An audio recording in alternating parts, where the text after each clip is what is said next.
The Vanguard arrives. The vast darkness of space rippled and tore as the human warship Vanguard emerged from the quantum fold. Nearly 2 kilometers in length, its obsidian hull absorbed starlight rather than reflecting it, a predator's silhouette against the cosmos. Weapon systems bristled along its flanked sides, dormant but ready. Fighter bays remained sealed, housing hundreds of strike craft. This was humanity's masterpiece, the pinnacle of desperation and genius. Captain Ilara Way stood on the command bridge, hands clasped behind her back, as stellar coordinates confirmed their position. The bridge crew worked in practiced silence, the only sounds the soft chirp of instruments and the low hum of the ship's quantum core. "We've arrived at the coordinates, Captain," announced Navigator Chen, his fingers dancing across holographic displays. "Galactic Confederacy territory, as projected." "Life signs?" Ilara asked, her voice carrying the weight of command yet betraying none of the exhaustion she felt after 3 years of running. "Massive readings, Captain," replied Science Officer Imani Okafor, dark eyes widening at her sensor readings. "Multiple inhabited systems within range. Their technology signatures match our intelligence reports on the Confederacy." Ilara nodded. "And our pursuers?" "No trace," Imani confirmed. "The quantum fold appears to have hidden our trail, at least temporarily." "Communications, prepare first contact protocols," Ilara ordered. "Tactical, maintain defensive posture but power down main weapons. Let's not frighten our potential hosts any more than our arrival already will." Lieutenant Commander Jackson Reed at Tactical frowned. "Captain, with respect, powering down weapons leaves us vulnerable. The Confederacy has over 30 species with varying degrees of technology. We don't know how they'll react to us." "Noted, Commander," Ilara replied. "But we're here seeking refuge, not war. Keep point defense systems active and shields at standard. That should be sufficient." As if responding to her words, the sensors chimed. "Captain, multiple vessels approaching," Imani reported. 23 ships of varying configurations. They'd formed a defensive perimeter around us at a distance of 50,000 kilometers. "Being cautious," Ilara observed. "As they should be." The main view screen shifted to show the approaching alien fleet. Sleek vessels with organic curves unlike the angular, utilitarian design of human ships. They moved with precision, their formation clearly practiced. "We're receiving a transmission," Communications Officer Lai announced. "Audio and visual, using standard electromagnetic frequencies. Their computers are attempting to establish a translation matrix." "Accept the transmission," Ilara ordered, straightening her uniform, "and activate our own translation systems." The view screen flickered, revealing a being with silvery blue skin and large compound eyes. 4 arms were visible, each ending in delicate 6-fingered hands. When it spoke, the voice had a musical quality, though the words took a moment for the translation matrix to process. "Unknown vessel, this is High Commander Xal Terran of the Galactic Confederacy Defense Force. Your sudden appearance in Confederacy space constitutes a violation of our borders. Identify yourself and state your purpose immediately." Ilara stepped forward, chin raised. "High Commander, I am Captain Ilara Way of the Earth Defense Force vessel Vanguard. We come as refugees seeking sanctuary, not as invaders. We request an audience with your leadership." The alien's compound eyes seemed to ripple with surprise. "Refugees? Your vessel is clearly a warship of considerable power. Our sensors detect weapon systems that could devastate entire planets. Explain this contradiction." "With respect, High Commander, we built what we needed to survive," Ilara replied evenly. "My ship carries the last military force of humanity, along with 20,000 civilians in cryostasis. Earth, our homeworld, fell 3 years ago. We seek only a safe haven to rebuild." A flicker of what might have been skepticism crossed the alien commander's features. "Fell to what exactly?" Ilara hesitated, then nodded to Imani. "Transmitting data packet now. This contains historical records of the threat that destroy our civilization. We call them the Harvesters. They've consumed 3 galaxies that we know of, and they're coming this way.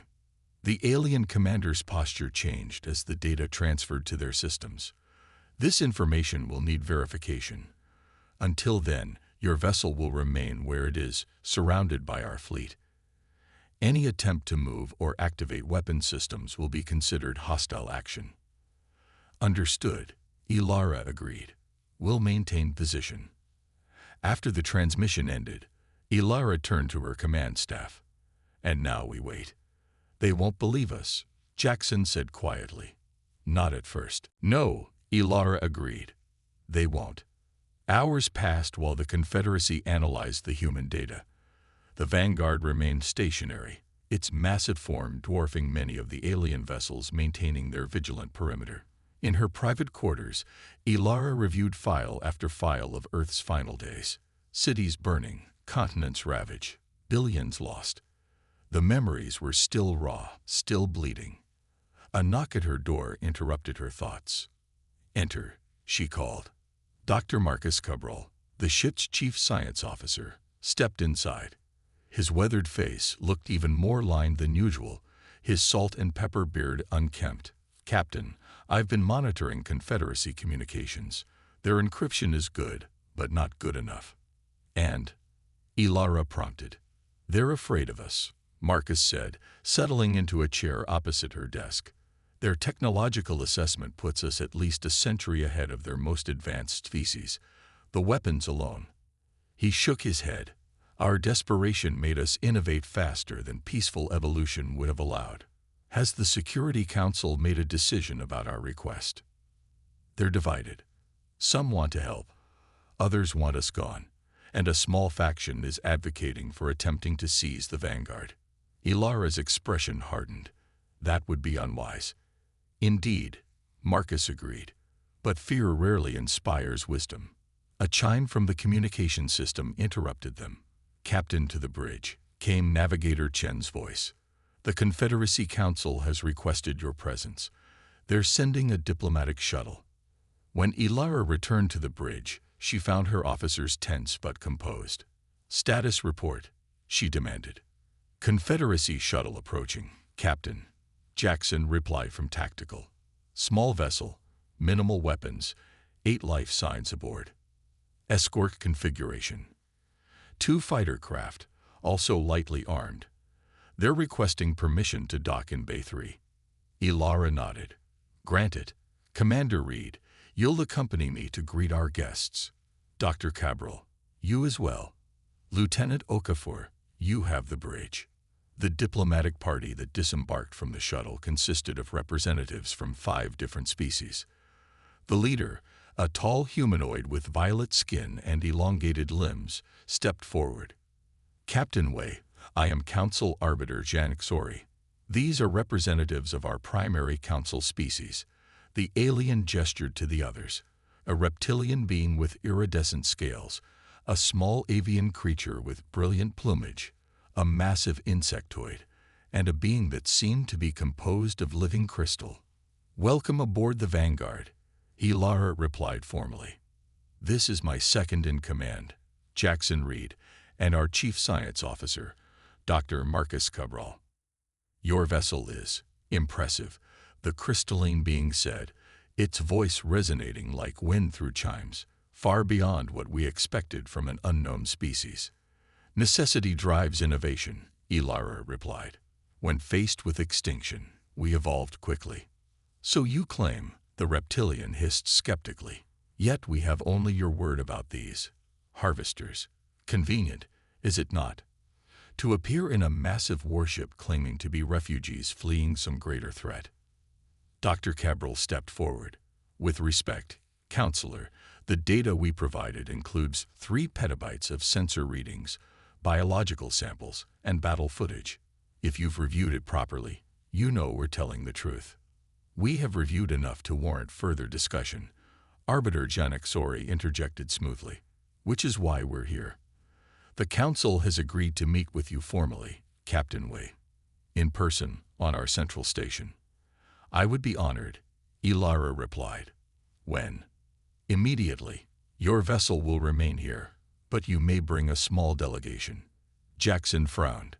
Captain, I don't recommend. I accept your terms. Arbiter, Ilara cut in. Commander Reed will remain aboard to oversee the Vanguard. Dr. Cabral will accompany me, along with 2 security officers. The journey to the Confederacy's central station took less than an hour aboard the alien shuttle. As they approached, Ilara couldn't help but be impressed by the massive structure, a spinning wheel of technology and life, housing representatives from dozens of species. It reminded her painfully of Earth's orbital habitats before they fell. The Grand Council chamber was a vast amphitheater, with rising tiers of seats occupied by beings of all descriptions. Some looked almost human, others defied earthly biology entirely. All watched with undisguised curiosity as Ilara and her small team were led to the center of the chamber. Arbiter Xanaxori addressed the gathering. Esteemed counselors, I present Captain Ilara Way of the human vessel Vanguard, seeking asylum within Confederacy space. A murmur rippled through the assembly. The crystalline being who had accompanied them on the shuttle rose from its place among the council. I am High Counselor Drillvex of the Arxian Collective. Captain Way, you claim to come in peace, yet you arrive in a warship of unprecedented power. You speak of refugees, yet your vessel carries enough firepower to devastate multiple worlds. Why should we trust your intentions? Ilara stood tall, her voice clear and unwavering. Because, High Counselor, if our intentions were hostile, we would not be standing here talking. The Vanguard could have destroyed your entire defense fleet before they locked weapons. We didn't come to conquer. We came because we have nowhere else to go. She gestured to Dr. Cabral, who activated a holographic display. The image that appeared showed Earth, once blue and green, now a scorched and lifeless husk. This was our home. Ilara continued, her voice now carrying a hint of the grief she normally kept hidden. 10 billion people lived there. Advanced civilization, art, music, science, all gone. Not just Earth, but our entire solar system. Mars colonies, Jupiter stations, Saturn's rings mining operations, all consumed. The hologram shifted to show strange, shadowy entities moving through space, massive creatures with no definite form, absorbing matter and energy alike. The harvesters don't negotiate. They don't communicate. They consume worlds, stars, life, everything. We fought for 3 years before realizing we couldn't win. So we built the Vanguard and 5 other arcs to carry what remained of humanity away, hoping to find refuge. We're all that's left. And the other arcs? Asked a counselor from the upper tiers. Ilara's jaw tightened. Lost. The Vanguard is the last. Even if what you say is true, the reptilian counselor interjected, why should we endanger ourselves by harboring you? If these harvesters followed you, they didn't follow us specifically, Dr. Cabral explained. They expand outward, consuming everything in their path. Based on our projections, they'll reach Confederacy space within 15 years, whether we're here or not. The council chamber erupted in murmurs and exclamations. Arbiter Xanaxori called for order, but the anxiety was palpable. We have evidence, Ilara continued once the noise subsided. And we have technology that might help. The Vanguard wasn't built just to run. It was built to fight back. We've learned things about the harvesters, found vulnerabilities. With your resources and our knowledge, we might stand a chance. Or, suggested another counselor, a being with multiple eye stalks, we could simply take your vessel and its technology for ourselves. Why involve humans at all? Ilara's expression didn't change, but her voice cooled. You could try. The Vanguard has safeguards against capture. If attacked, it will self-destruct rather than fall into other hands. We came seeking allies, not to be exploited. The debate raged for hours. Some counselors advocated helping the humans, others wanted them expelled from Confederacy space, and a few supported the idea of seizing the Vanguard by force. Throughout it all, Ilara remained composed, answering questions directly and honestly, even when the answers weren't what the council wanted to hear. Finally, Arbiter Janexori called for a recess. The council will deliberate privately. Captain Wei, you and your team will be escorted to guest quarters to await our decision. As they were led from the chamber, Dr. Cabral leaned close to Ilara. They're scared, he whispered, but some of them believe us. Let's hope it's enough, Ilara replied quietly. We've run too far to be turned away now. Alliance of necessity. Dawn's cycle aboard the Confederacy station brought no comfort to Ilara Wei. She stood at the viewport of her assigned quarters, watching the distant silhouette of the Vanguard surrounded by the much smaller Confederacy vessels. Her ship, humanity's last hope, looked both menacing and vulnerable in its isolation. The door chimed, admitting Dr. Cabral. His expression told her everything before he spoke. The council is reconvening. They've reached a decision. And, she prompted, our monitoring devices picked up fragments of their discussions. It's not good, Captain. The military faction has gained support. They're considering demanding we surrender the Vanguard in exchange for asylum for our civilians. Ilara's jaw tightened. That's not an option. I know. Cabral hesitated. There's something else. Long-range sensors on the Vanguard have detected anomalies at the edge of this sector. Commander Reed wanted you to know immediately. Cold dread settled in Ilara's stomach. What kind of anomalies? Energy signatures consistent with Harvester Scout probes. They're still distant, but the pattern matches what we saw in the Alpha Centauri system 6 months before the full invasion. Ilara closed her eyes briefly. Sooner than we expected. Much sooner. When they returned to the council chamber, the mood had shifted perceptibly. The previously chaotic assembly now had a grim, unified energy. Arbiter Janexori gestured for Ilara to take her place in the center of the chamber. Captain Wei, the Arbiter began formally. The Galactic Confederacy Council has reached a decision regarding your request for asylum. In exchange for sanctuary, we require that your vessel, the Vanguard, be placed under Confederacy control. Your civilian refugees will be welcomed and resettled across our territories. Your military personnel will be offered positions within our defense forces, but control of your technology must transfer to us. Murmurs of approval echoed through the chamber. Ilara stood motionless, her expression betraying nothing. I regret that I must decline your offer, Arbiter, she said finally, her voice calm but firm. The chamber fell silent. The Vanguard isn't merely a vessel. It's the culmination of humanity's knowledge and sacrifice. Its systems are calibrated to human neural patterns and security protocols. It cannot be operated without us. She paused. But more importantly, I came here seeking allies, not to surrender the last weapon we have against extinction. You refuse our generous offer, the reptilian counselor hissed. After we agreed to shelter your people, I offer an alternative, Ilara replied. A genuine alliance. Humanity joins the Confederacy as equals. We share technology, not surrender it. We work together against the threat that's coming. Because it is coming, and sooner than we thought.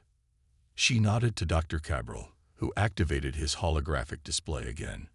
This time it showed sensor readings from the Vanguard's long-range detection systems. These energy signatures were detected 9 hours ago at the edge of your territory. They match Harvester Scout probes precisely. We originally projected 15 years before they reached this sector. Ilara's gaze swept across the council. It seems they've accelerated their expansion. You have months, not years. Chaos erupted in the chamber.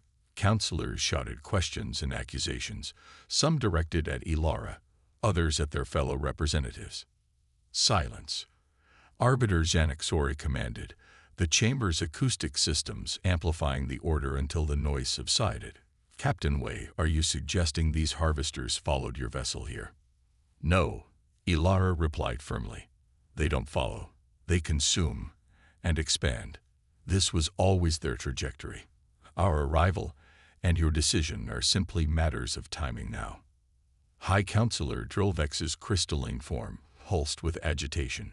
You expect us to believe this convenient revelation. Just as we demand you surrender your warship, suddenly the threat appears on our doorstep. The evidence is clear, Dr. Cabral interjected. But you don't need to take our word for it. Send your own long-range vessels to these coordinates. See for yourselves. The avian counselor, who had been silent until now, fluttered its wings in agitation.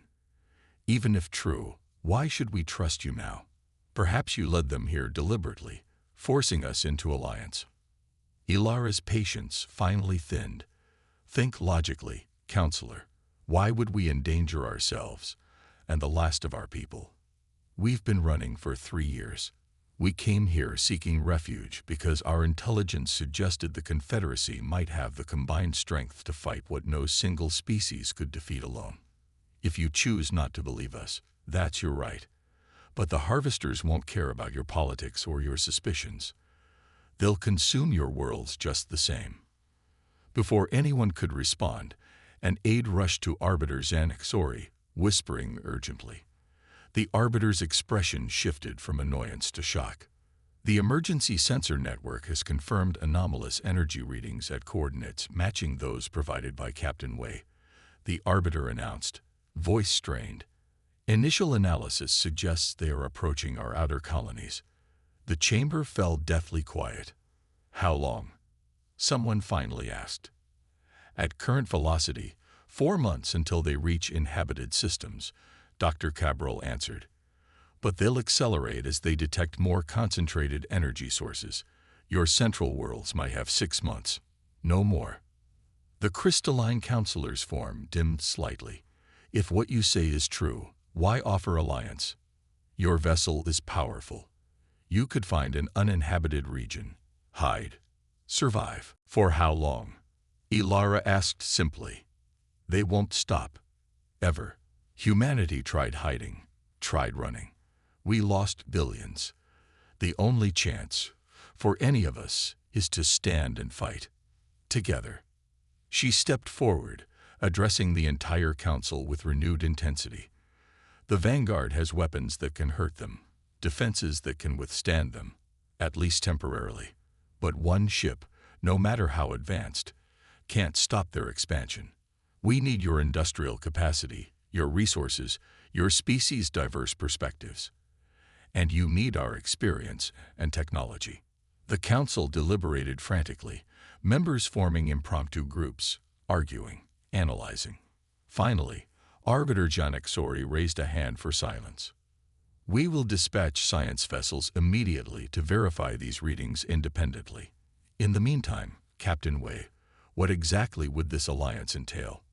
Joint command of the war effort, Ilara answered promptly. Technology exchange, defensive systems first, as they'll be needed soonest. Relocation of vulnerable populations away from the expansion front, and immediate production of weapons based on our designs. And the Vanguard, the reptilian counselor pressed, remains under human command but serves the Alliance. We'll train your people to understand our technology, help you implement it on your vessels. But the Vanguard itself stays ours. The debate continued for hours, but the confirmation of the Harvester Scouts changed everything. By sunset cycle, the Council had voted, narrowly, to form a provisional alliance pending full verification of the threat. Back aboard the Vanguard, Ilara met with her command staff in the Strategic Operations Center. The holographic display showed the Confederacy's territory, with the approaching Harvester signatures highlighted in red. They've agreed to alliance, but many still don't trust us, she explained. Can't blame them. We appeared out of nowhere in the most powerful warship they've ever seen, telling tales of unstoppable cosmic horrors. They'll believe when they see the Harvesters firsthand, Jackson said grimly. Though by then, it might be too late for some of their outer colonies. That's why we need to move quickly, Ilara replied. Dr. Cabral, begin preparing technology transfer packages. Defensive systems only for now. Commander Reed, work with Confederacy military to develop joint training protocols. Lieutenant Okafor, coordinate with their scientists on verification missions. And the civilians? Dr. Cabral asked. 20,000 souls still in cryostasis. Do we wake them? Ilara stared at the holographic map, at the red stain slowly spreading toward populated systems. Not yet. Not until we're certain the Alliance will hold. For now, they're safer asleep. 3 days later, Ilara stood on the observation deck of the Confederacy's central station beside Arbiter Janek Sori. Below them, the first Joint Human Confederacy engineering team was adapting the Vanguard's shield technology to a Confederacy cruiser. Your people work quickly, Janek Sori observed. A modification that our engineers estimated would take weeks is being completed in days. We had practice, Ilara replied. When the harvesters came, we had to adapt or die. Most died anyway, but we learned efficiency through necessity. The Arbiter's violet skin rippled, and what Ilara had learned was an expression of deep thought. Our exploration vessels confirmed your warnings. The Harvester Scouts have already consumed an uninhabited system near our borders. The phenomenon matches your descriptions exactly. Many counselors who oppose you have changed their position. I take no satisfaction in being right about this, Ilara said quietly. No, I imagine not. The Arbiter hesitated. I must ask, Earth fought for 3 years. With your technology, how did you last so long against this threat? By sacrificing everything else, Ilara answered, her gaze distant. We converted our entire civilization to war production. Every factory, every laboratory, every resource. And still, we only delayed the inevitable. Yet you built the arcs. You saved some. Too few. Ilara's voice was barely audible. We had 12 billion people across our solar system. We saved fewer than 100,000. And now, only the Vanguard remains. But it does remain, Janek Sori noted. And with it, humanity survives. Now, perhaps, the Confederacy will as well. A week later, the first confrontation with a Harvester Scout proved the value of the Alliance.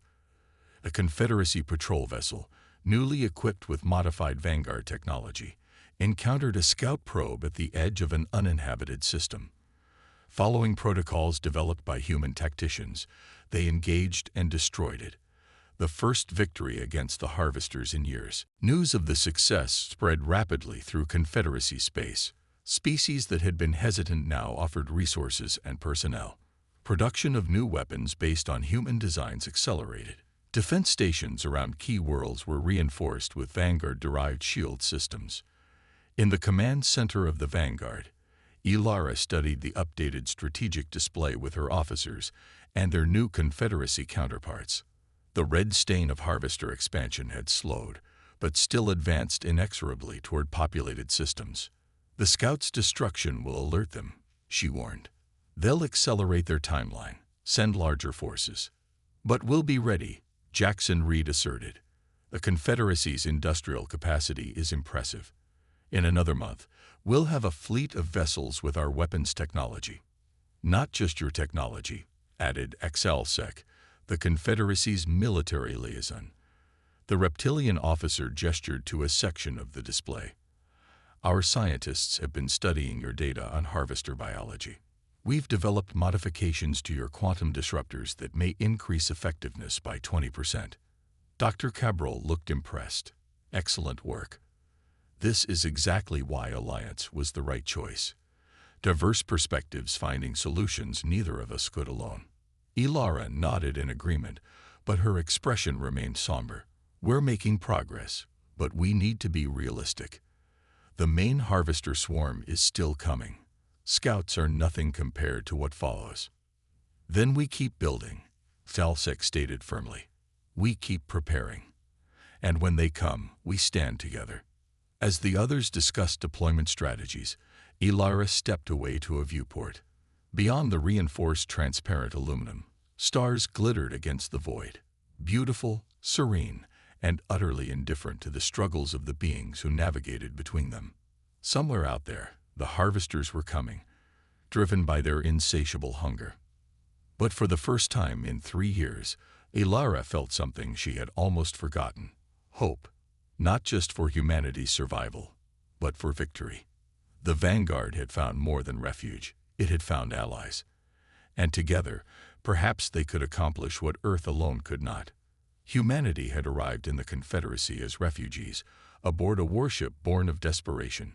Now they would stand as defenders, alongside new allies, against the darkness that threatened to consume them all. The real war was just beginning.